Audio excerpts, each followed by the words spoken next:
everybody to another live stream talking about the stock market, ETFs, and everything going on right now in really this economy and world. Today, have the pleasure of having back on John Tinsman, fund manager, CEO, founder over at AOTG. Well, I suppose this is ETF. You kind of have multiple.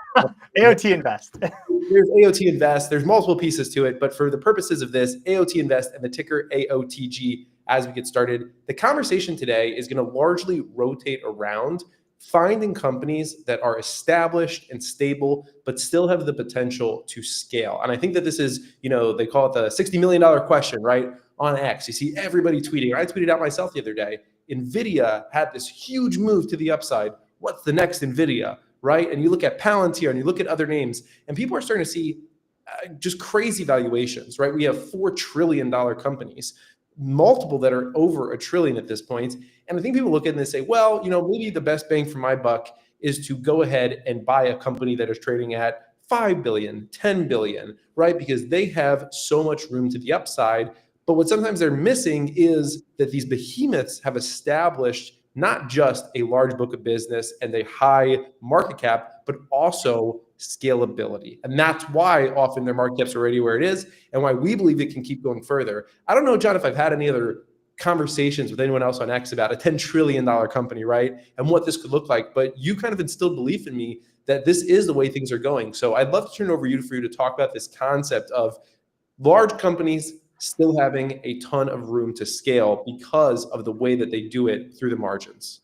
Yes. So I think that there's smaller, like you said, $5 billion, $10 billion companies that can continue to scale. And I also think there's big ones like NVIDIA that already have a $4 trillion, business market cap, but they can continue to scale as well because just the earnings and the revenue are coming in at that direction. It's backed by the cold hard cash.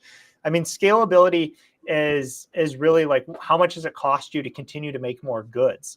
And so you see in a traditional, think about the traditional factory, it's like, oh, I want to produce more widgets. The next thing you know, you need 10 more factories and it's all funded by debt. And then you need to build more retail stores to sell more widgets. And it's really hard to scale that way. It's funded by debt. So it's risky if the growth doesn't materialize in a profitable way. And also at the end of the day, there might not be the demand for widgets, right? Now you think about something that's more scalable, like the GPU business, right? So the GPU business is they're making these chips. They're actually very cheap once you develop them. So they're extremely expensive to develop, but they're fairly cheap to make, which is why companies like NVIDIA or AMD have very high profit margins on incremental sales.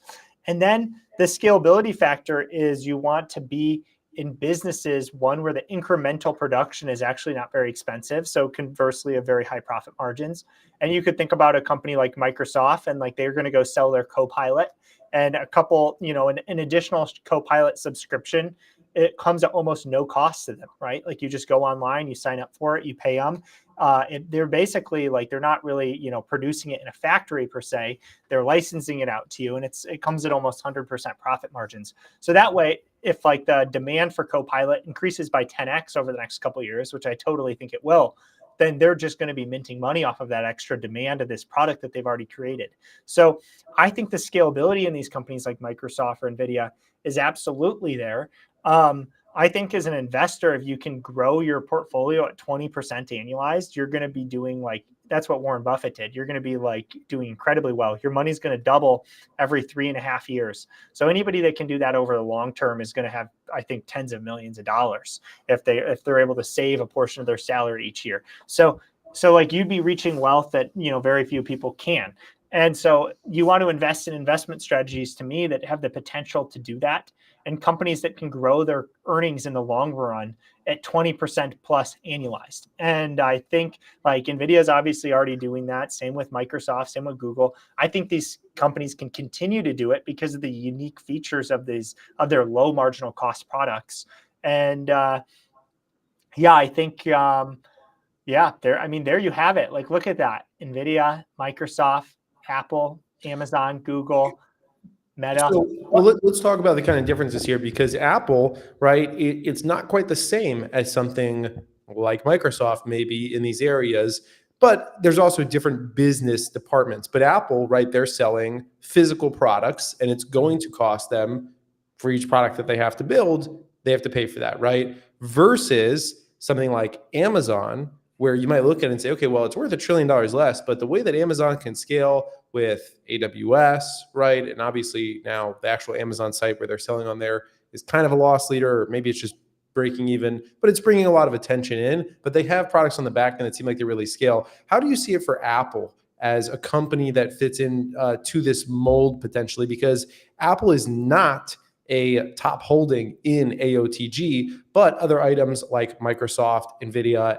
Amazon, Google all are in there. Yeah. I mean, I think they definitely have the highest marginal cost per good they have. So, and they're also, because of that, they're actually, of all these top companies you're looking at, they actually have the lowest growth rates also, because it's hard to grow at a certain point when you have that cost of expansion. I think the flip side about Apple is they are like a software company as well. And they are, they have Apple Pay. So they do payment processing. So they have other elements of their business that actually do bring in the growth in their companies. So Apple isn't in my portfolio in AOTG just because it doesn't have the low marginal cost capabilities, I think, that something like Google has. But it is still like probably a decent investment. I just think that it doesn't have the ability maybe to continue to grow at 20% annualized, nor is it growing their earnings at that rate right now. I mean, I think all of the names in AOTG, that's my goal, to only have companies in this portfolio that can grow their earnings at 20% plus annualized. Actually, the whole portfolio is growing their earnings at 80% plus annualized. So it's a ultra high growth portfolio, and it's trying to do it in a way that pays attention to valuation metrics. We were all talking about Palantir the last couple of days. Palantir is no longer an AOTG. I sold it, once the valuation metrics of Palantir started to push like the historical, background of, thanks for pulling that up, Evan. That's pretty cool. But I mean, companies like Toast, companies like Shopify, Visa, these are very low marginal cost companies. What about Tesla? Because Tesla's in there. Yeah, so Tesla's in there, you're right. And they have cars, and that's not low marginal cost. I think the thing about Tesla is I also try to look into the future with these and their products. And if you can have a self-driving software, right, that they can license out in their own cars or in other cars, I think that has like the potential to have $1 trillion of revenue every year. So I don't know if that's going to be in 5 years or 10 years, or it'll never happen. But I do think Tesla has the best self-driving software and hardware in the world. And if they're able to sell that, they'll be probably the biggest software company in the world. So I think that they have a potential to be very good. And obviously not just potential, they're already doing it. They're already selling it as a subscription. I try not to invest in companies that aren't actually doing it and bringing in revenue from what they're doing. So like, you're not going to see, an unprofitable company that's kind of in the early stages in AOTG. That's not the focus. AOTG is really looking for companies that are already profitable, that are already, How do you, growing their earnings very quickly from the products they have. I'm curious how you kind of balance that with a Tesla, where like the vision that you have for it is the future, but it's also still kind of one of those bigger companies, and you want the established themes in there. That seems like I'm interested in how you kind of balance that with Tesla. Well, Tesla also has a robotics division, right? And they supposedly have some of the best like humanoid robotics they're developing. At the same time, they have some of the best, self-driving software. Look, the future of the world is automation, right? So software is like one of the ways you automate, right? Because you have really good programs that are running, intelligent operations that are being, automated. And then the other thing is the hardware aspect of like, how do you build something that can do these tasks that humans used to do, whether it's driving or whether it's, doing things like robotics would do. So Tesla is in that area. They're doing all of it. And they have very, very good results, right? Like they have a lot of self-driving cars. They're rolling it out in Austin right now. So I think that they maybe haven't reached the low marginal cost stage of the business, though some of their offerings obviously do have low marginal cost already. So I want to talk through some of the general themes here. Now, this is a couple days old, and I can go in and evaluate. So the numbers are a little off. I believe like some of the general stuff. Yeah, it's generally right, I'd say. Yeah. So you're seeing some baskets here developing, like an NVIDIA, an AMD, maybe semiconductor design. If you want to move it over to just semiconductors in general, TSMC. There's definitely a big fintech theme here. Robinhood, Toast, the Nubank, Shopify even could be in that. A couple others, Visa. So those are definitely two of the major themes that I'm seeing off the start here, and I want to maybe dig more into. Are those, would you say, semiconductors and fintech are the two parts of this area that get you the most excited right now? I like to define it as software platforms. So these companies, including NVIDIA and AMD, that actually are very large software companies. And not every company monetizes their software as a service, right? So like the software kind of comes free on the GPUs for NVIDIA. If you're talking about a company like Robinhood, like that's a software company. It's a platform that does brokerage services. But like they don't monetize it by selling it to you as a subscription. They monetize it through other ways, just like Toast, payment processing. And you've got things like Spotify where you have a subscription and you're not really buying the software, you're buying the music, but it is like a software platform that connects musicians to listeners. So like I think that software platform sector is one of the best platform or growth sectors there are in the whole market, because one, it's pretty diversified, so that limits risk, but two, it's about automating what and I think automation is the future of the world, and you want to invest in things that are going to grow by quite a bit over the future. So I think if you look at the funds to me, the holdings to me, I see a lot of software platform companies. Let's I have a couple of holdings I want to dig in on. And first off, kind of maybe a smaller name within here, but I think it goes under the radar is NASDAQ. And people love to invest in companies on the NASDAQ, but not a lot of people buying the stock. But this was pretty much flat from 2021 to 2024, went through some peaks and valleys, but it's really just taken off in the past year. It's up 35%, up 20%. I'm just curious because I haven't really dug into, the fundamentals of that, but that seems like right now it's perfect timing, right? Everybody's launching, everybody's trying to go public, TF's coming out. So just curious your thoughts on that one. I mean, so first of all, they have like a pretty big cybersecurity. They have a pretty big cybersecurity business that basically automates financial crime software and flagging like suspicious things and solving and eliminating financial crime. So they are like a software business. I think like a third of their business comes from software. But the second thing is they're also an exchange. An exchange is, obviously when you think of like the olden days, right? Like people are all in the pit, they're fighting for their orders. What they're really doing is they're automating that, connecting the buyers to sellers using software. So to me, like while they're in financial services, they really are a software company. They're using their software to automate those services. That lowers the cost of transacting over an exchange. We all know. I have a question on that. Why aren't there any other exchanges? Why is the NASDAQ the only one? Yeah, well, the NASDAQ's the only one right now. Gotcha. But maybe at my next rebalance, you're going to see more. But like if you look at the NASDAQ versus the ICE exchange, which is the New York Stock Exchange, they own it. The NASDAQ has much better growth. And part of that, I think, is that they also have a big software business. The other part of that is that the people at the NASDAQ are really smart. Every time I meet with them, and I have ETFs, so I go to I was at the NASDAQ 2 weeks ago, and meeting with them, and they're very, very smart people.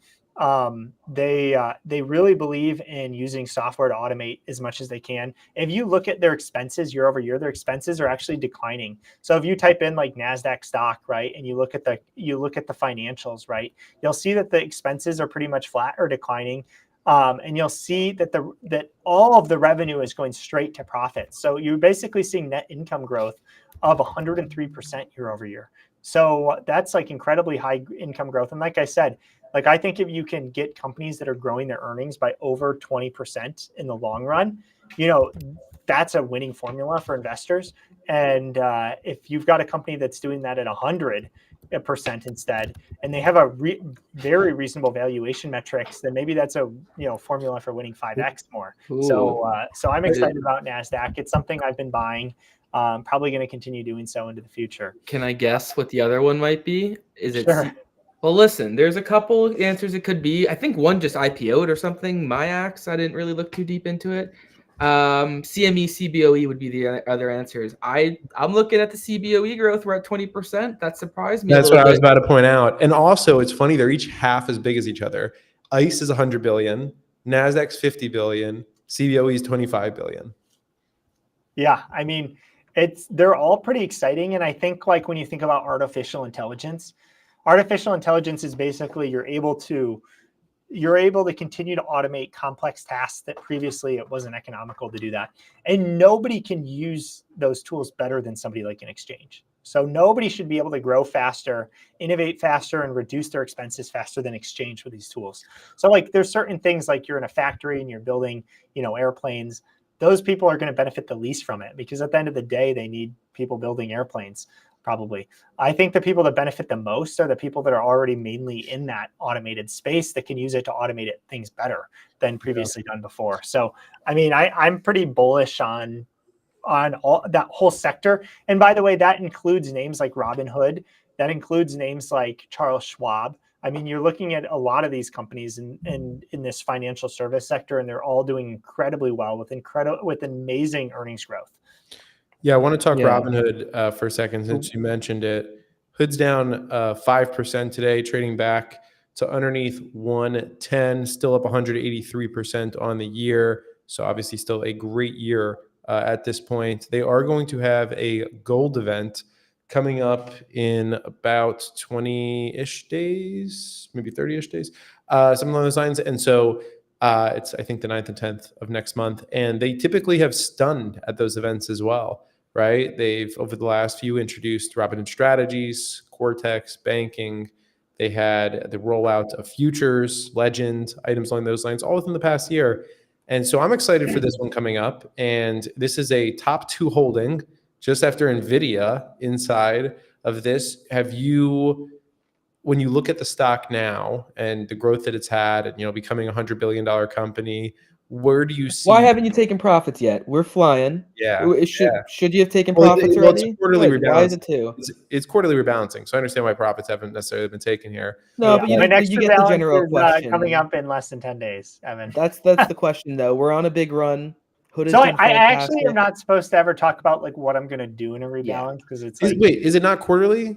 It's quarterly, but but like my quarter is like 1 month off. So my quarter is ending this August. Okay, so without talking about what you're going to do in your rebalancing, talk to me about the stock as a whole and the potential that you see for it and why this stands out so much that it is the number 2 holding in your baby, your ETF. Yeah, well, like it wasn't a number 2 holding originally. It's just that it's growing so much, right? Like on the 1 year, it's up 438%. So obviously, it was a smaller holding, like in the percentage points, and then the fund has made so much money in it. Now it's worth like almost $5 million the holding. So, and so like I liked it because one, when I was buying it, it had like a price to sales ratio of 3, and it had 100% earnings growth. And you're like, wait, normally to buy a company with this sort of price to sale earnings growth, you're paying a price to sales of 15 or 20.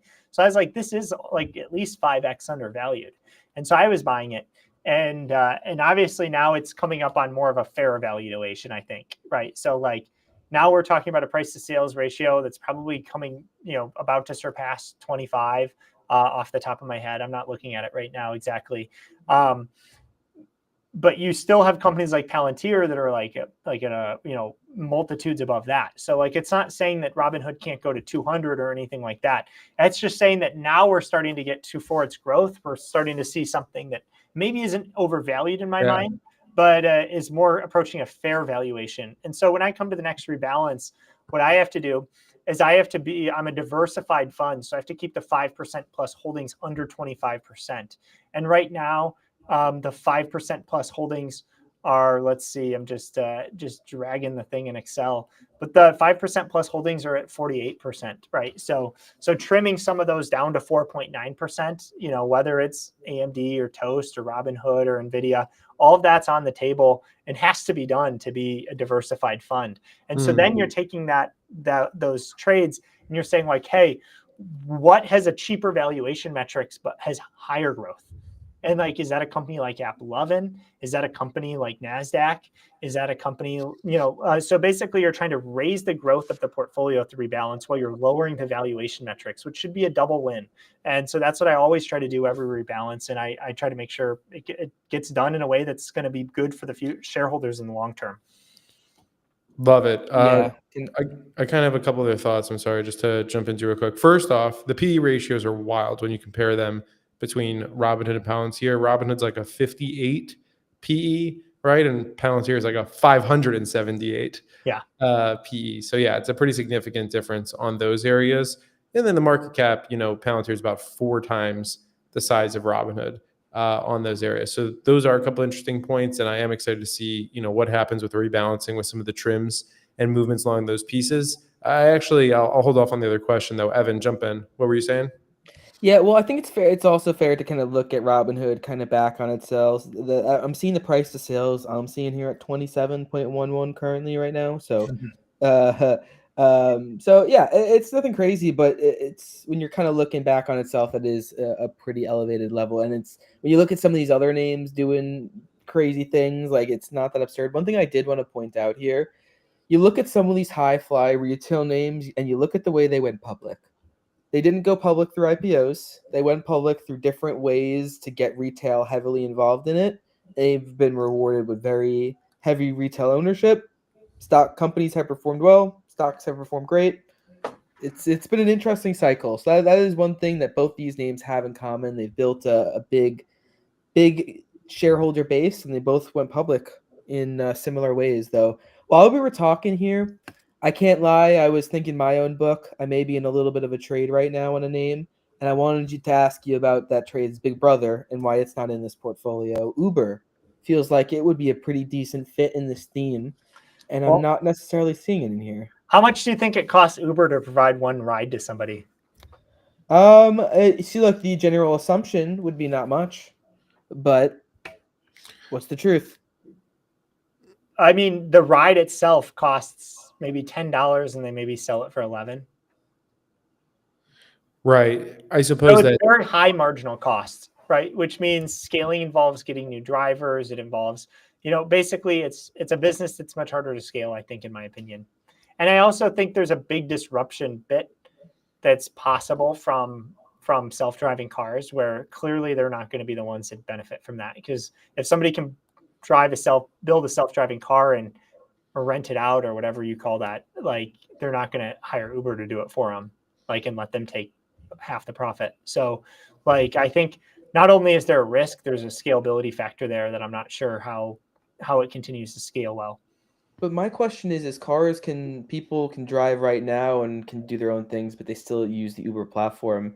If Uber can provide companies with 30, 40, 50% better fill times, if Uber can get to scale on their app, in that autonomous world, that is the difference here. And that could be the difference between a company doing a middle profitable service if they can get their cars butts and seats more and high turnover versus a very profitable one. So I wonder if Uber has a plan. I just think you could build an app for, a lot Can you cheaper get than people to $200 use billion it?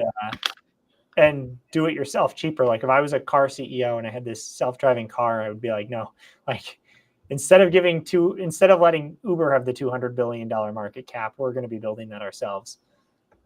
Gotcha. I want to bounce around a little here if I could. Another name on this first page is Toast. Yeah. There are a couple of these payment processors. They seem to all be doing pretty decently. Why is Toast the one you went into over some of the other ones? Like, what does Toast have? There might even be a couple more in here, but why is Toast the one on the first page? Yeah. So basically, like, you're trying to get the best growth at the lowest valuation metrics. So Toast is growing. Like if you look at their earnings per share, if you're looking at their net income growth, 470% year over year. So this is much higher growth than Palantir, much higher growth than Hood, right? And you're like, well, I bet the valuation metrics are going to be a lot more then. And the answer to that is no, like they're not. It's got a price to sales of, where's the market cap? All right, so it's got, a market cap of, oh no, that's volume. Where is the market cap on this thing? on Toast. Oh, does anybody see market cap on Toast? Yeah, It's market like, cap on Toast is 24.6 billion. yeah, and so it's got revenue of over a year of 6 billion. So like it's got a price to sales of, like less than less than 5. It's at like 4. So you're talking about something that has a valuation metrics of, a fraction of something like Hood with much higher earnings growth. And then the next thing about Toast is that so it's not only way cheaper, it has better growth. And then the next thing about Toast, and yes, I think Toast is up like 70% in the last year. So I've been riding that one too. And one of the reasons it's at 7 or around 7% is just that it's performed very well right over the past year. But then like Toast is like has 180,000 restaurant locations, and fewer than 10,000 of them are international, and they actually don't disclose their exact international numbers. But like, think about that. Like, we're like 350 million people in the US. There's restaurants all across the world, and a lot of them in the US use Toast already. But Toast could easily make it to 1 million restaurants in 5 years as they roll out internationally. So you're talking about 5x growth, and then this is software and payment processing, so the profit margins are very high. So you're talking about 5x growth. But like, what if most of the growth is profits? So like, what if like they start making $10 billion, but they have a 70% profit margin on this 10 billion? So now you're talking about $7 billion of income. Yeah. And say that's like 3 years away, where right now they're not even making 400 million a year. So like you're talking about incredible earnings growth that actually could be sustained. And that at the end of the day, I think would translate, because Toast is already pretty cheap. I think that would translate almost 1-to-1 towards share price appreciation, right? So that could be a huge opportunity. And when you see Toast someday, if it's like $100 or $200 a share, you'll be like, oh, I wonder who did that. There is no ETF in the market that has a higher Toast weight than AOTG. So I'm still waiting for the Toast CEO to call me and say thank you for showing more confidence in any fund I know. But Toast is number one in all the ETFs for a weight of AOTG has the highest weight. So it's exciting times, and I'm very excited for Toast. And I think they're going to build it here in the US and sell it at the rest of the world for very large profit margins. Question. I want to ask you in that similar area, a little Shift 4 play in there. Yeah. One that we've talked to before, Jared Isaacman. I know he bought some of the stock recently, so people have been watching that one. Is that one that you have any thoughts on Shift 4 at all? I'm not sure if the growth is there. It is pretty interesting. I mean, obviously, like, the CEO is a pretty smart person, but he's also, his time's taken up in a lot of different ways. So, I mean, when I look at the stock and I see 16% that they're not growing revenue growth. They're not growing their net income year over year. Look, there's a lot of tech companies that are run by people that like don't care about making money. And like, I don't want to point any fingers, but like the ones I think of are Twilio, Reddit, right? Like their management is like borderline communist, and that never ever works out for shareholders. They're always like, like, instead of like returning cash or buybacks to shareholders, why don't we buy another jet? And why don't we have a Michelin star chef making lunch in our kitchen? And why don't we give all of our employees 5 months off paid leave every time they stub their toe? And it just doesn't work out. Running a company is hard. Gav knows it. Like, Gav's like, we have a family fertilizer business, and like, I also like have an ETF business out in Iowa. Yeah, and 150 employees, right? So it's not small, Gav. And then like, I have an ETF business, and you always have to be laser focused on keeping expenses down. Do you not? If you don't stay laser focused on it, like, it just like you do all the work for nothing. And your expenses explode, and you end up losing money like faster than you could believe, right? And so like, when you see other people that you're trusting with your money and your investments and doing that at their own company, you think, that's not a company I would ever own, because it's not the way I'd run it myself, right? So, Do you think that's what attracts people to Tesla with Elon? I mean, I think Elon is like a forward thinker, and he's willing to put himself out there. I mean, Mark Zuckerberg did it too, right? He's like, the metaverse, like, this is the next thing, I'm going to do it. And he was wrong. I appreciate that he put himself out there. It's so crazy to think people would be like working in a virtual office building. Like, give me a break. But like, as opposed to just doing this, right? Like, but like, the thing is, Elon puts himself out there and he's right every time. So like, that's pretty interesting to me. Like it's, I do say you do pay pretty sky high nosebleed valuations though, which is the bad part, you know? I will say for all these companies, I think that you have these like legacy stories about the leadership that you're kind of referring to a little bit here. Obviously, with Elon, you go back to 2018, sleeping in the factory, right? 100-hour work weeks, pieces along those lines. You have Zuck, and he's moved out of this mode, but there was for a long time where Mark Zuckerberg was very famous for wearing the same thing every day, right? And he always had the same exact shirt, same whatever it was. I don't know about you, but The Social Network has been that movie's been like the shorts have been getting targeted at me a bunch recently. I don't know what that means, but it's been happening. I haven't seen it in a while, but I did watch it, and I think that he had like a very specific, with Bezos as well. People point out these things. Apple obviously had Jobs, and there's his whole story. So I think people gravitate towards that, right? Companies that are run in a certain way because of the management and the way that the ethos of that person, influence the entire rest of the company. A Jeff Bezos fully motivated, Blue Origin probably would be competing a lot better with Elon and SpaceX than probably what's happening. I mean, you see a lot of CEOs and they decide that like they're billionaires and they'd rather go live on the yacht, right? And like they'd rather go be spending their whole summer in Spain and whatever, like touring the Mediterranean.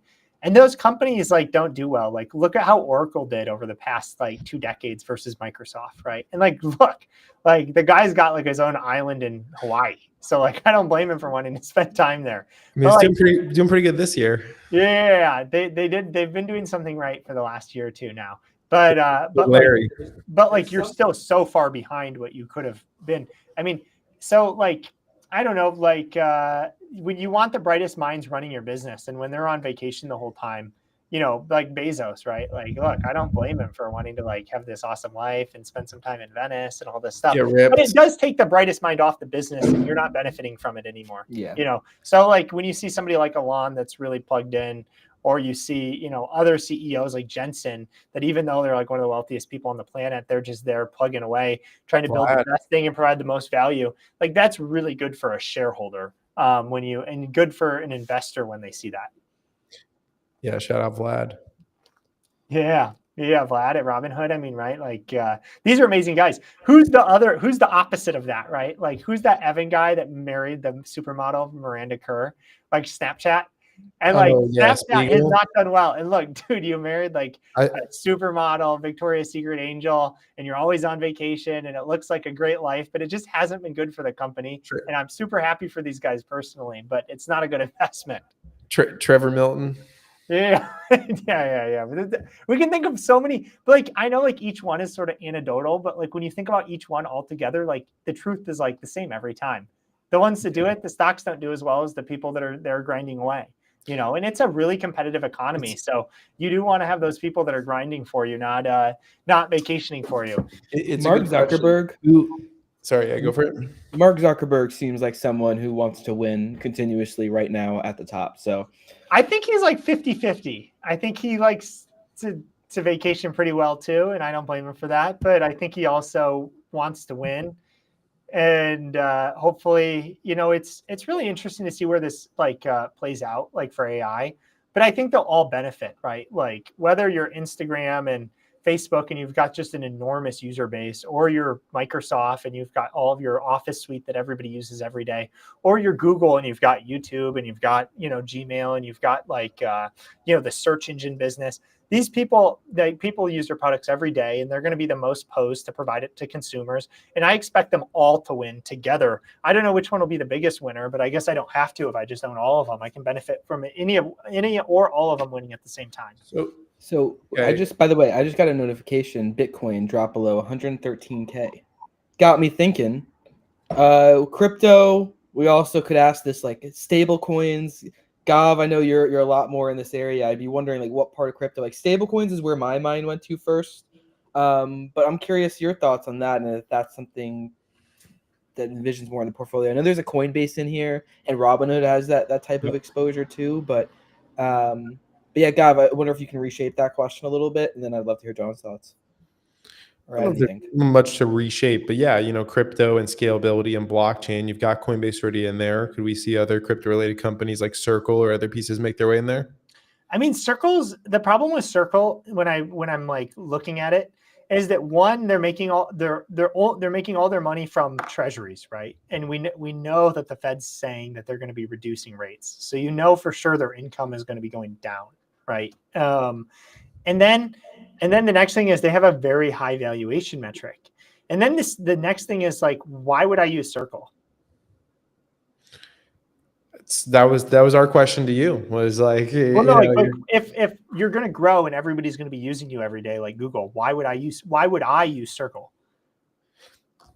the question is, what are their next plans, right? Can USDC scale into other areas? Is the government going to adopt USDC instead of creating, a government stablecoin? What's Scott Bessent going to do with it? I think these are all the questions. Yeah, I think they are. Obviously, I'm going to be there in the growth. So if these are the companies that they're serving like a large portion of the country, and they're growing well, and they're doing it profitably, then absolutely it'll be in the portfolio. But I'm not there to speculate on the companies that maybe aren't doing it to the level that I want them to be doing yet. And so like there's like a difference between AOTG and a name like ARK that maybe it does.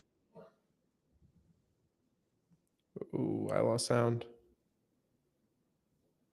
Yeah, your mic went out, John, for me too. Big John, we can't hear you. Testing. I had a good question for him too. I've got some hard-hitting questions to roll into here. This is for everybody watching. I'm gonna keep it real. By the way, if you just tuned in, we're looking through the holdings inside of AOTG. That's an ETF that's up a little bit over 15% year to date, up over 28% in the past year. There he is. Remind me not to fiddle with my microphone while we're talking. You're good. I got a question for you.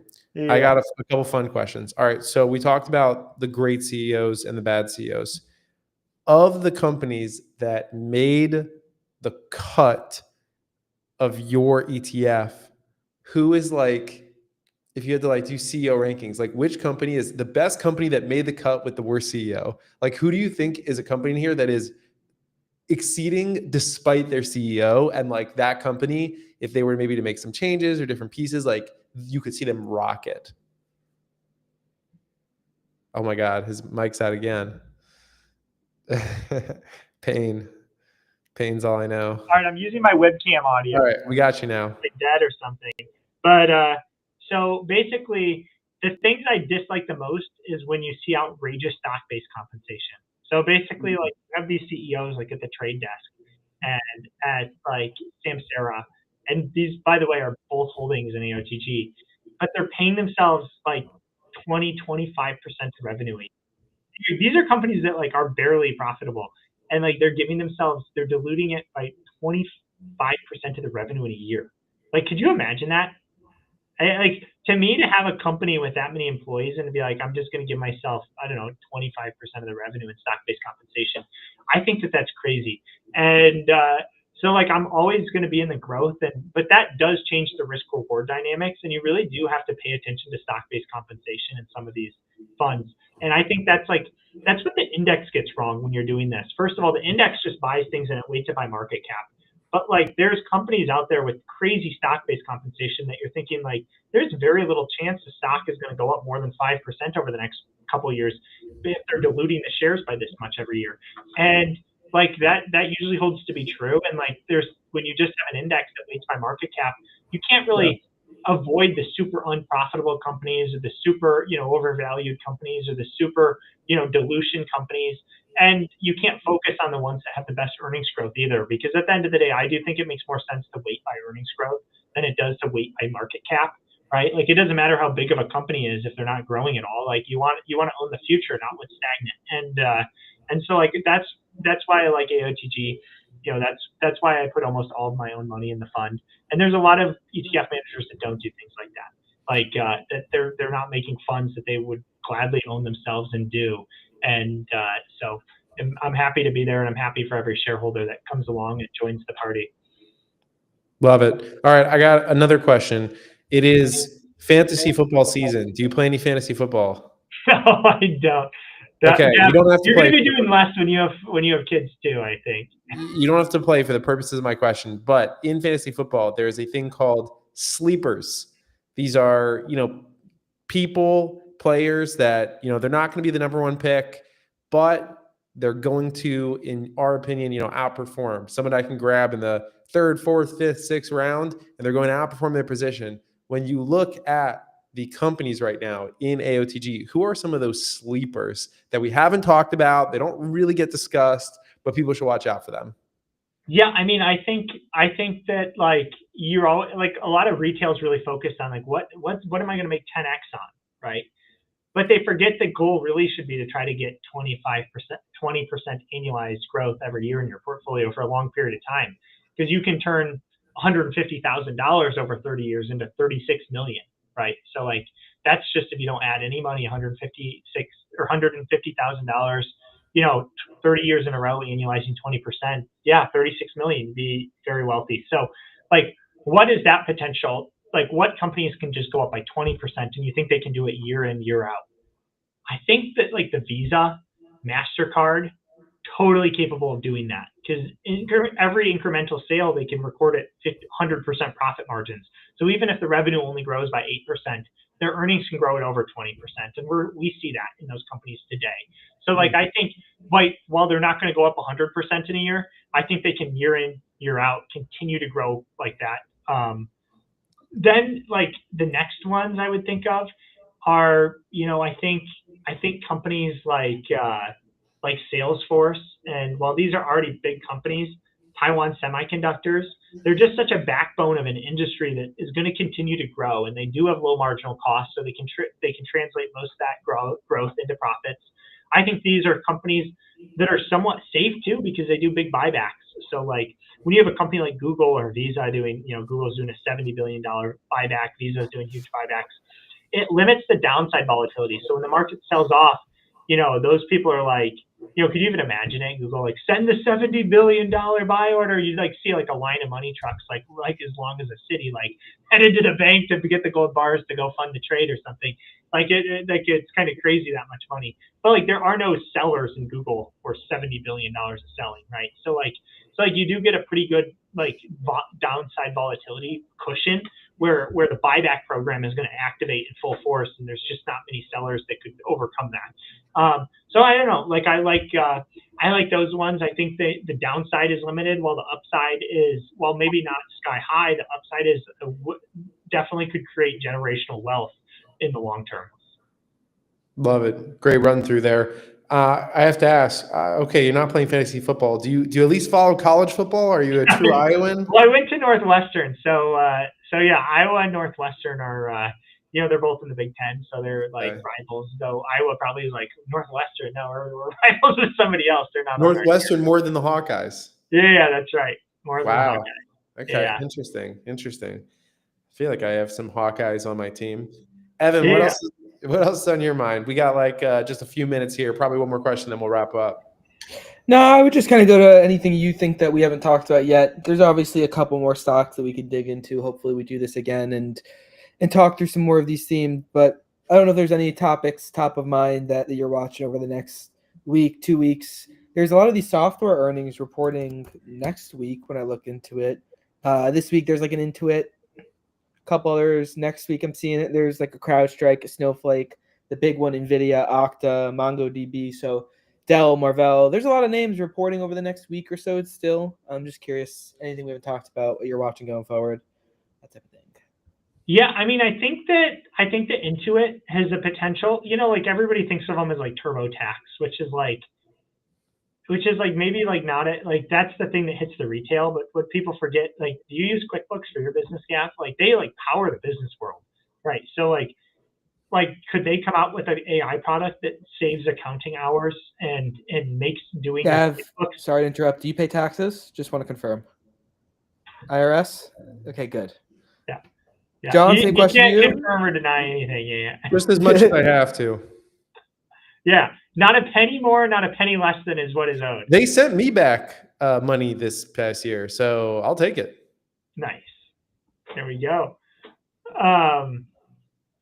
So I don't know. I mean, I think Intuit could be interesting because they have the potential to kind of make these like agentic AI agents. That's a mouthful. And automate a lot of tasks that are expensive to do in the business world. So I think that'll be interesting. I mean, obviously Snowflake is an interesting one. You said quite a few names there. So it'll be an exciting week. And like I said, I think tech usually surprises to the upside just because people can't be like, wait, no, they can't take all that revenue and take it straight to profits. And a lot of times they do. Like they do it at a rate that's higher than it's expected. So usually what my experience is in earnings is usually the portfolio for me sees a pretty good bump, I think, on average, based on upside surprises. So I'm always looking forward to the earnings. Great stuff. We are going to wrap this one up. Thank everyone that tuned in. Make sure that you're giving John a follow over on his page. You can look at it at John Tinsman on X. Check out the at AOT Invest account on X as well. Ticker's AOTG SOFL. Evan, any other comments for you? Nope. Appreciate John putting out a lot of really great posts. Doing more of these live streams. I hope everyone enjoyed it. And yeah, no, we'll catch y'all later. This was a great chat. I enjoyed it. It's a good time. Perfect. Thanks so much, everyone, for tuning in. We'll see you on the next one. Have a good one.